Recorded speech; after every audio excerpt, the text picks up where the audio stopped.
He who is not courageous enough to take risks will accomplish nothing in life. Or how about, I am the greatest? I said that even before I knew I was. And my favorite, the fight is won or lost far away from witness, behind the lines, in the gym, and out there on the road, long before I dance under those lights. These are all quotes by the late, great Muhammad Ali. I'm your host, Joshua Jenkins, and welcome to Cream City Show. Today we have an action-packed episode about three individuals who may come from different backgrounds, but all share the same passion. Let's check it out. I'm Kirby Lockett, CEO of Cream City Boxing. My name is William Leatherwood, and I am an amateur fighter. I'm Nick Fisher. Torn Fisher. And we're members at Cream City Boxing. My name Michael Hagler, aka Big Mike, and I'm a member at Cream City Boxing.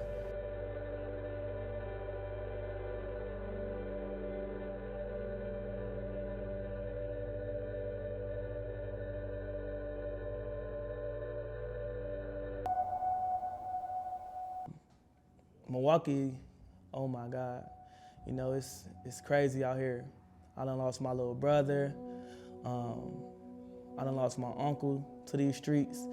I feel like coming to Cream City is a safe zone, you know. You're around some positive people that's just trying to get ahead, you know.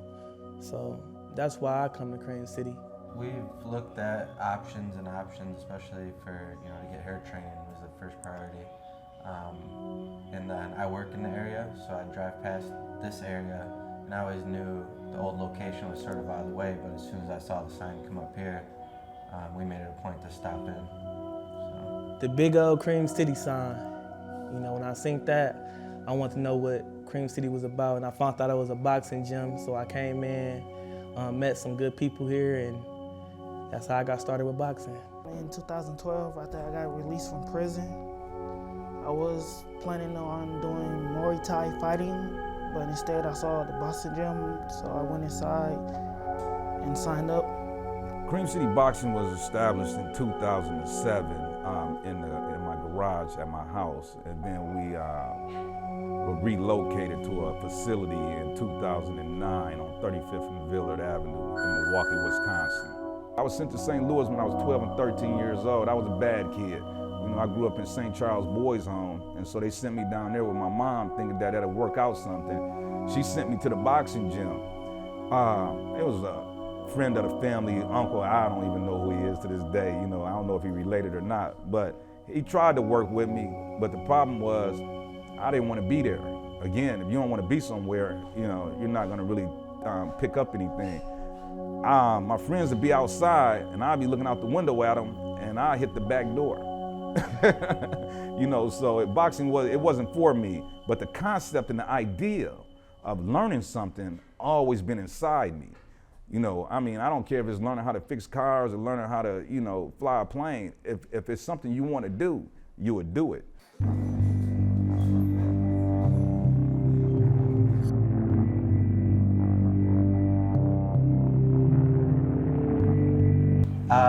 I've been interested in boxing and combat sports for years and years, but I never really thought I could have the time and, patience to get going into it. So I've been boxing for about 2 years now, on and off. So we took a little break, but then came across Cream City roughly 6 months ago. And we stopped in on a Saturday, and Coach Price was here and sort of said, come check it out. So we brought her in, and it was something everyone agreed on. Marvin Hagler, you know, I was like, man, he got the same last name as me. And my granddad used to say, man, you need to box. Growing up, you know, on 14th and Atkinson, I used to get into a lot of street fights and stuff like that. My granddad used to always influence me to go box, but I never did. But me being older, having kids, you know, I realized there's a lot of, shooting going on and stuff like that. And I don't want my kids to, pick up a gun. So I take my kids to the boxing gym with me and show them like, hey, you see daddy fighting, y'all can do the same thing. So that's why I'm boxing now. Cream City actually helped me with my anger management problems because I got a quick, fast temper, and that's how I got in trouble. So by being here, it helped me control my anger and helped me stay disciplined and plus meeting other people who've been fighting for years, and they actually helping me as a fighter to grow within myself also.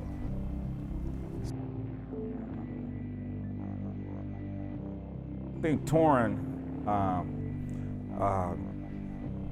been around at least, she's been coming here at least about 8 months.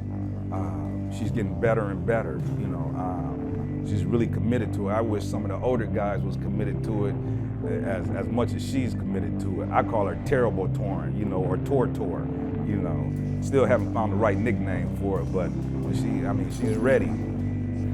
With any sport, with anything, you sort of need to commit to something. So this is, I think, not just about boxing, it's about just doing something, and something positive. You know, there's a lot of people that come in here and, you know, people are like, why do you come all the way out here? What are you doing here? Like, but it's the people, it's real. You know, it's something that we enjoy.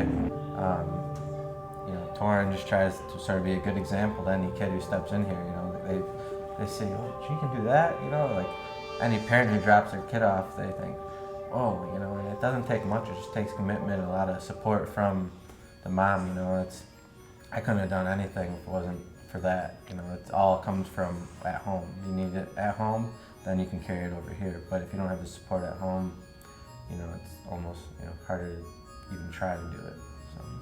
So. Yeah, Michael Hagler. Yeah, you know, he's a real popular guy around Milwaukee. He hosts a lot of different events. Another individual that came to us just to want to work out and learn how to box. And he's another person that's, you know, progressing really good at this boxing game. You know, I give him, you know, I think he's ready to fight now. You know, again, it's his choice, his decision, you know. So we don't force nobody or pressure nobody when it's time for them to step up. But yeah, he's been a great asset to Cream City Boxing, and we're looking forward to working with him and his organization in the future to do bigger and better things. Well, it's two things that motivated me. First was my son, you know what I'm saying? Right now he fighting hemophilia. You know, every day he got to get medicine. He has severe hemophilia. And, you know, I bring my sons here to see me fight, you know, fight other members here at Cream City, you know. So, and the second reason was the people that's here, you know, it's some people here that push you, you know what I'm saying, to get you to the point that you want to be. So when I seen them going hard, you know, it made me want to go hard. We call him AKA Will, AKA Kill Will, AKA Mighty Mouse. You know, they got so many different names. From Kill Will been with us, William been with us for, since the beginning of Cream City Boxing. No, not the beginning, but since '09, almost the beginning.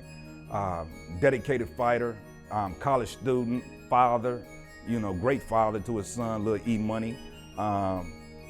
Again, his dedication to this game and to Cream City and his loyalty to Cream City, you know, I just wish everyone had that type of dedication, you know. He's an open fighter now. I think William has about 12, 13 fights. He fight, I think, February 10th and February 16th, 2018. Great individual, you know. Like I say, it's a lot of, I've seen cats come from the streets, come to the gym, and next thing you know, they end up learning how to be men, you know, going to school, going to the military, you know, doing things like that. And like Will is a great example of that, of just going to school, finishing, you know, getting his degrees and making things happen. With boxing, I was just doing it for fun, just to release all what I was going through, just release it and just see how it go. Like some people, they told me I should go pro, but to me, it's like if I would have did it when I was younger, then I would have thought about it going pro. But right now, I'm just doing it for fun, and right now I just got one kid, so my mindset is basically taking care of him and just trying to be successful in life. But over the years, I have learned a whole lot about boxing and constantly learning more about boxing, because it's constantly different styles. If you meet a coach that already say they know everything, I would tell you to switch gyms, because you don't know everything about this game. You know, you might have you don't know every style. You don't know, you know, everybody's body movement. You know, you always have to grow with this, and you always have to learn with this. Coach Kirby, he's great. You know, we never really knew coming out here what, you know, we would be welcomed with or this or that, but he really just took the family in. You know, he understood that we want to help him help create a good gym. We want to have a good atmosphere. You know, every day someone different walks in here and he tells them how it is. He explains that you can be here and it's a good place to be. You know, he doesn't want any trouble. He doesn't want people getting in trouble out on the streets, bringing here. He doesn't want to train people to get in trouble out there. So it's really, you know, it's amazing what he can do out here with, you know, the community and people who stick by him and whatnot. Right now, I just plan on to continue to train with some great members here to get better. And by the end of the year, I want to be able to have my first fight. I mean, I'm telling y'all, like, the members here is amazing. And I know training with them, I'm gonna be ready. So wherever I fight, watch out. I really want to go Olympics, so probably the Olympics. And like, cause when I'm little, how my dad said, when you start younger and you grow, you can be really good. So probably, yeah, Olympics. So if she has all qualifications by the time she's 18, it'll be 20, 28 for the Summer Olympics, depending on where it is and all that. You know, there's a lot of things that qualify for that. You have to win national championships. You have to, you know, get somewhere. So it's going to be a lot of experiences, you know, from here on out. You know, whenever she's ready, we see something pop up in Texas. Looks like the family's going to Texas. You know, it's going to take a lot of commitment to get on that level. Because once you get there, you want to be ready for it. So I'm hoping, you know, we can just ease into it as she gets older, and the more she wants to go and grow, we just keep going. So. Well, one thing about each individual that comes through here, Mike Hagler, William Leatherwood, Torrin Fisher, you know, they have a journey. They have a path that they're on. If they stick with this certain path that they're on, we will always support them, the direction they're going in. You know, I have faith in everyone that comes through the doors in their boxing. If they train hard and do it hard, I have faith they can go as far as they want to take it. You know, again, this might sound kind of weird, but I really don't want anybody to be a professional boxer. I mean, if you become great at this, I mean, that's the path that you're on. We're going to support you. But I want you to take different directions. I want you to have something to fall back on. You know, I want you to go to college. I want you to probably choose the military. I want you to probably choose, if you have to, just a good job out there, become a great person, you know. But it's all about the journey that they're on and the path that they take. And with that path or journey, Cream City Boxing as a whole would try to support them as much as possible.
Wow, such amazing and inspiring stories makes me want to get in the ring. Be on the lookout for those three individuals that are sure to do great things in the community. Thanks for tuning in, and that's been another episode of Cream City. And remember, guys, a wise man once said, repetition leads to belief, and once that belief becomes a deep conviction, things begin to happen. Peace.